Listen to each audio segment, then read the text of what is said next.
अगर कोई भी पुलवामा या ऐसा कोई भी अटैक होता है तो उसके लिए सरकार जिम्मेदार है। कोई भी सरकार में कोई सा काम नहीं हुआ है जमीनी स्तर पे। प्रदेश को आगे ले जाने का काम अगर किसी नेता ने किया, किसी पार्टी ने किया, उस नेता का केवल और केवल नाम है श्री अखिलेश यादव जी। कि हम आतंकवाद रोकेंगे, भ्रष्टाचार रोकेंगे, लेकिन वही सब हो रहा है। ये सरकार केवल धर्म और संप्रदाय के नाम पर बांटने का काम करती है। नमस्कार, मैं कीर्ति और आप देख रहे हैं न्यूज। यहाँ पर हमारे साथ तमाम लोग मौजूद है, तमाम युवा मौजूद है। हम इनसे बात करेंगे और जानेंगे कि इस समय प्रदेश का माहौल क्या चल रहा है। जिस तरह से दिल्ली में बॉम्ब ब्लास्ट हुआ और यहाँ पर अभी बिहार चुनाव चल रहा है, 2026 में यूपी में चुनाव होने हैं पंचायती के, तो सब कुछ देखते हुए सबको क्या लगता है क्या माहौल बन रहा है और दिल्ली में जो बॉम्ब ब्लास्ट हुआ उसके लिए किसको जिम्मेदार मानते हैं? बॉम्ब ब्लास्ट के लिए तो देखिए हमारे केंद्र सरकारी जिम्मेदार है कि सुरक्षा, आम आदमी की सुरक्षा तो उसी के हाथ में है, एजेंसियों के हाथ में है। अगर कोई भी पुलवामा या ऐसा कोई भी अटैक होता है तो उसके लिए सरकार जिम्मेदार है।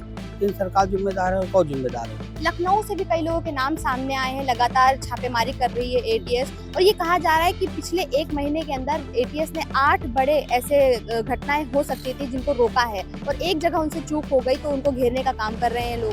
नहीं तो पहले क्यों नहीं रोकते हैं? जब घटना हो जाती है उसके बाद ये सब क्यों होता है? पहले से उस चीज़ों को रोके कि जनता की हानि ना हो, लोगों की हानि ना हो। लोग मर रहे हैं, हर जगह बम ब्लास्ट ऐसे होगा तो क्या होगा आम जनता का? आम जनता ने जो वोट दिया था भारतीय जनता पार्टी को, इसी के लिए तो दिया था, इसी के नाम पे तो आए थे कि हम आतंकवाद रोकेंगे, भ्रष्टाचार रोकेंगे, लेकिन वही सब हो रहा है। आप लोग रोज मीडिया में आप लोग देखती हैं आम जनता क्या बोल रही है।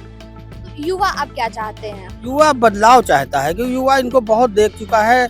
आज यूपी की भी सरकार 9 साल होने वाले हैं, केंद्र की भी सरकार के काफ़ी टाइम हो गया, तो युवा अब सब समझ चुका है, जनता समझ चुकी है, युवा का किसान नौजवान सब समझ चुके हैं कि देश में क्या चल रहा है और देश किस तरफ जा रहा है। ये कह रहे हैं युवा नौजवान किसान सब समझ चुके हैं। किसान को तो सरकार कह रही है बहुत सुविधाएं मिल रही है, युवाओं को सुविधाएं मिल रही है। मैम, किसान को कोई सुविधा नहीं मिल, डीएपी बिल्कुल नहीं मिल पा रही। हमारे गाँव की तरफ, मेरा घर बैठी रहे, तो वहाँ पे डीएपी के लिए पूरे जिले भर में ऐसे जैसे यहाँ पे समाजवादी पार्टी कार्यालय में जैसे लाइन लगी हुई, जितने पब्लिक यहाँ पे दिखाई दे रही है, ऐसे डीएपी के लिए वहाँ पे बहुत सारी भीड़ लगी हुई, पर किसी को मिल नहीं पा रही है डीएपी। और ये जो बात कह रहे हैं आपकी समाजवादी पार्टी वाली, कि मैं तो लखनऊ पूरा घूमा हूँ, लमसम जितना काम समाजवादी पार्टी कार्यालय मैं देख रहा हूँ यहाँ से, कि जितना काम हुआ है योगी सरकार में कोई सा काम नहीं हुआ है जमीनी स्तर पे। वो कहते हैं लॉ एंड ऑर्डर मजबूत कर दिया, नौकरी मिल रही है, कोई नौकरी युवा नहीं। खुशहाल है, बच्चियां सेफ हैं। कोई सेफ नहीं है। मैं तो पर काम की बात कर रहा हूँ। मैं समाजवादी पार्टी की जितने सारे काम हुए हैं समाजवादी पार्टी कार्यकाल में हुए हैं और बहन मायावती जी के कार्यकाल में हुए हैं। अगर मौका मिलता है तो किसको चुनोगे? अगर हम तो समाजवादी पार्टी को ही चुनेंगे। आप तो कह रहे हैं मायावती ने काम किया, उनको क्यों नहीं चुनोगे? नहीं, बिल्कुल। हम देखो, काम तो उन्होंने भी किया है, ये तो बात सत्य है। हम तो अब कैसे बताएं आपको, हम खुल के नहीं बोल पाएंगे। हाँ।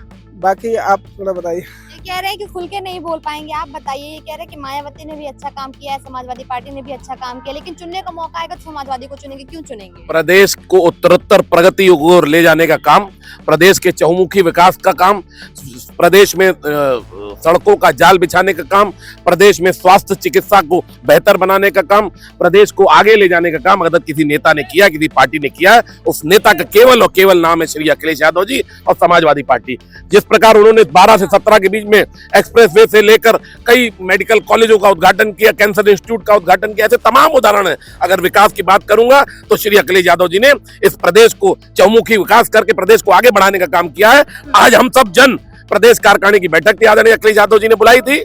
सभी लोग एक संकल्प लेते हैं कि आने वाले समय में 2027 में आदरणीय अखिलेश यादव को मुख्यमंत्री बनाकर इस प्रदेश को तरक्की उन्नति के रास्ते पर ले जाएंगे। ये भारतीय जनता पार्टी के लोग घुमाने का काम करते हैं। मुख्यमंत्री बनाएंगे। अभी जो चल रहा है दिल्ली बॉम्ब ब्लास्ट की अगर मैं बात करूं तो वहां पे लखनऊ से कई लोगों के नाम सामने आए और वर्ग विशेष मुस्लिम समुदाय के लोग उससे जुड़े हुए हैं। सब पढ़े लिखे लोग हैं, क्या कुछ कहना चाहेंगे? लोग पहले कहते थे पढ़े लिखे नहीं, इसलिए भटका लिया जाता है, उनको बहला लिया जाता है। ये सरकार केवल धर्म और संप्रदाय के नाम पर बांटने का काम करती है।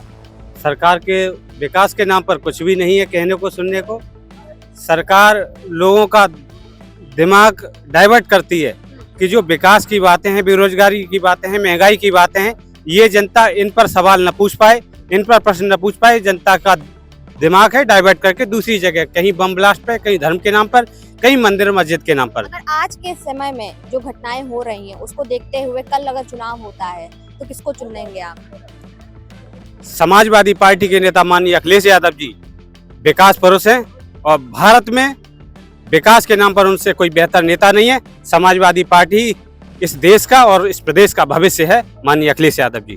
तो जैसा कि आपने देखा यहाँ हमारे साथ तमाम युवा मौजूद थे, हमने युवाओं से बात की और उनका ये कहना है कि जिस तरीके की परिस्थिति इस समय देश में बन रही है, प्रदेश में बन रही है, उसको देखते हुए अगर कोई सबसे अच्छा नेता है जो विकास कर सकता है, जनता की भलाई के लिए काम कर सकता है, वो अखिलेश यादव है। आज की परिस्थिति को देखते हुए चुनाव होता है तो वो सिर्फ और सिर्फ अखिलेश यादव को चुनेंगे, क्योंकि उनकी नीतियाँ सभी के लिए थी, किसी वर्ग विशेष या किसी विशेष समुदाय के लिए नहीं। कैमरा पर्सन रमेश वर्मा के साथ मैं कीर्ति, इन न्यूज़, लखनऊ।